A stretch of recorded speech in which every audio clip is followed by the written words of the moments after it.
You asked all the right questions, you checked the label, but you still got glutened. You look online and every celiac Facebook group is telling you that herbal tea is the best thing for you. And sure, that might soothe your stomach, but it won't actually help you recover. So how can you actually support your body after getting glutened? In this video, I'll share the 4 most important tips I've learned through my own journey and through coaching hundreds of women at the Celiac Wellness Club. So next time this happens, you'll know exactly what you need to do to recover as fast as possible. Getting glutened is one of the worst feelings for celiacs, especially when you've tried so hard to be careful. And if there are any gluten muggles watching this video, getting glutened is another way of saying a celiac has accidentally consumed gluten or they have been cross-contaminated through trace amounts. Because yes, gluten can be very sneaky and it's in more things than we realize. People often think that accidental gluten exposure just causes a bit of a sore stomach, but actually everybody's different and it can cause anything from stomach cramping, diarrhea,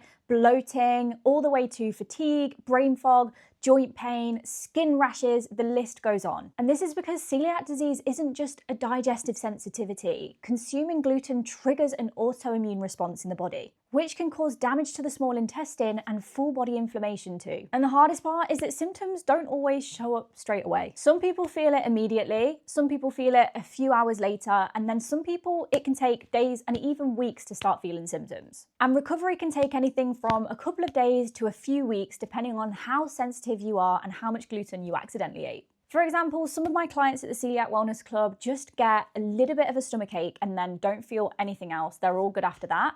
And I have some clients who unfortunately have to go to hospital when they consume gluten because their reactions are so severe.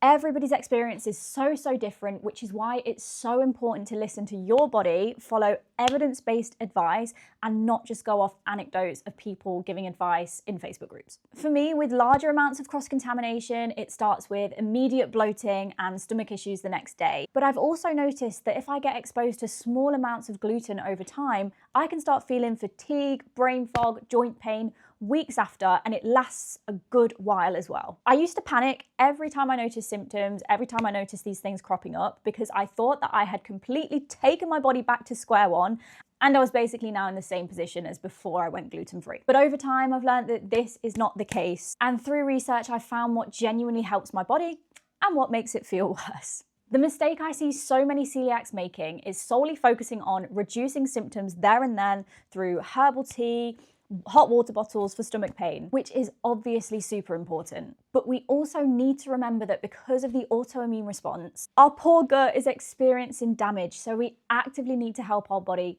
recover. Before we get into it, I just need to disclaim that I'm not a medical professional, I'm not a doctor, everybody's symptoms and experiences are different. And if your symptoms are unusually severe, you can't keep fluids down, or things just don't feel right, you should always seek help from a medical professional immediately. And I know getting gluten can feel so overwhelming, so if you'd like a free resource that you can refer back to in the future, please feel free to join the Celiac Wellness community through the link in description. In there you'll find lots of free resources, including an I Got Glutened guide, which walks you through exactly what you need to do to recover in way more detail than I can provide in this video, including a breakdown of how to alleviate specific symptoms from stomach pain to fatigue, skin rashes, etc. It's also an amazing community of supportive celiac women who are there to help you through everything to do with gluten-free life, health and wellness. So make sure to join, it's all absolutely free. So the first thing your body needs after gluten exposure isn't food, it's hydration. This is especially important if you've been experiencing headaches, sickness or diarrhea. Make sure to sip on water or an electrolyte drink regularly across the first few days. Try not to chug it down. Steady hydration supports the healing of your gut and helps flush out inflammation. It's also really important if you notice muscle aches as a symptom as well, because cramping can worsen from dehydration. And this is a difficult conversation I have to have with so many of my clients when they are struggling with symptoms, but it's important to try to avoid caffeine and just focus on sipping water, because caffeine can make symptoms worse. This also goes for alcohol too. Alcohol is an inflammatory, so try your absolute best to stay away for at least the first few days to the first week after you get glutened. Some people also find that fizzy drinks make them feel a little bit worse, whereas others find things like Sprite and full fat Coke to help with nausea. So make sure to do what feels right for you, but we all need to hydrate no matter what, That's the most important thing. And once you are nice and hydrated and things have started to settle, it's time to focus on keeping your food as simple as possible. The goal here is to calm your gut, not challenge it. Stick to plain, gentle foods like white rice, gluten-free toast, banana or bone broth and soup is brilliant as well. I'd avoid anything that's high in fiber, spicy or super greasy as well for at least 24 hours. I made the huge mistake once of just going to the shops, buying all my favorite comfort food, crisps, cakes, biscuits after I got gluten to help me feel better. And all this did was make my stomach issues worse. I was on the toilet constantly. Our body finds it very, very hard to absorb these fatty and processed foods. So give it that helping hand and stick to the plainer, more gentle options. We basically want to give our digestive system a break whilst inflammation settles. Once your stomach's calmer, don't just rush back into normal routine. This is when rest really, really matters. Your body can't heal if it's running on adrenaline. Sleep as much as you can, keep your day low stress, and use warmth like a hot water bottle or a bath to help your muscles relax. And I know everybody's life demands are different and it's harder to do this if you are a mum, if you are working super long hours. However, it's about doing as much as you possibly can. If possible, ask to work from home, try and lean into childcare. And sometimes I actively tell my clients to decline social plans, keep their weekends totally free. So if they can't have time off work, they've at least got that weekend to try their absolute best to get as much rest in as possible. Stress hormones make inflammation worse. So rest is not lazy, it's part of recovery. And finally, once you're resting, you can do a few small things to support your gut health as it rebuilds. Forget the detox teas and supplements. Your body already knows how to recover. Herbal teas like peppermint and lemon and ginger can soothe bloating, but what really helps is gentle consistency over time with hydration and nutrition. So once you're back to normal eating, it is so important to focus on bringing balanced meals back into your diet. We want lots of colour with different fruits and veggies, and we want to make sure that we are keeping our fibre intake up nice and high. Remember that because we're on a gluten-free diet,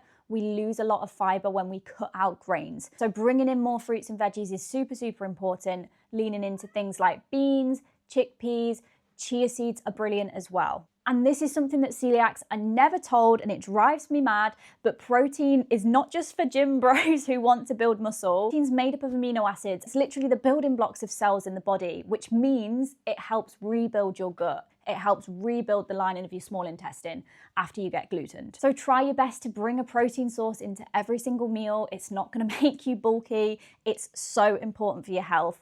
Protein powder can be brilliant if you're somebody who likes porridge or chia pudding in the morning. Eggs, chicken sausages, bacon medallions, bringing in chicken, beef, fish, meat to your main meals, and making sure that if you're vegetarian, that you are actually tracking the amount of protein you're having, and making sure that you're eating enough tofu and enough beans to get a sufficient amount, because of course, it's very hard to keep that topped up if you are not tracking things. And this story isn't necessarily related to just getting glutened, but it's related to supporting your immune system. So one of my clients has a very high stress job. She's an accountant. She works very hard, very long hours. And she noticed a pattern for the last few years. She's been celiac for a while. She's known about her dodgy immune system for a while, but she's noticed that every year when stress gets high, she frequently gets ill. She needs to take lots of antibiotics. Her body basically screams back at her. But since she's actively worked on not just stress management, but also supporting her immunity through balanced meals, eating enough fiber, eating enough protein, eating enough calories, getting the nutrients, getting the fuel she needs, she's not only been less stressed, but she's also not got ill. This year's the first year that in that stressful period at work, she did not need to take antibiotics. So this is your reminder, nutrition is the foundation of everything when it comes to celiac health, not just for supporting your body after you get glutened, but it's obviously really important in this situation as well. And it's also really important that we chat about the fact that the most important part about being glutened isn't just how you recover, it's how you prevent it from happening again. Most accidental exposure comes from cross-contamination. It's not often that we'll accidentally eat gluten-containing pasta or gluten-containing bread. It's most likely people using the same utensils when we're out for dinner to prep our food and gluten-containing food, somebody in our house using our gluten-free dedicated butter, shared appliances, and things like that. So learning how to best keep yourself safe at home, but also when you go out to eat, learning how to ask the right questions, learning how to educate your family on how to keep you safe and reduce cross-contamination at home is so, so, so important. And as I mentioned earlier, there are lots of resources within the celiac wellness community on how to do that. There's a full confident celiac guide in there. So make sure to join and make the most of those. So although being glutened is really, really frustrating, it doesn't mean you've failed. And negative self-talk, beating yourself up, thinking, why am I so stupid? How could I have made this mistake? It's only going to make your stress levels worse, which is going to make your inflammation worse. So please don't do that. Just remind yourself that we all make mistakes, but there are lots of things that we can do to prevent things from happening again as much as possible, but to also support our body's recovery after this happens as much as possible as well. And if you're somebody like me who unfortunately struggles with fatigue a lot in the weeks after they get glutened, you might want to check out this video where I walk through the common reasons that celiacs can feel tired all the time and what we can do to boost our energy levels.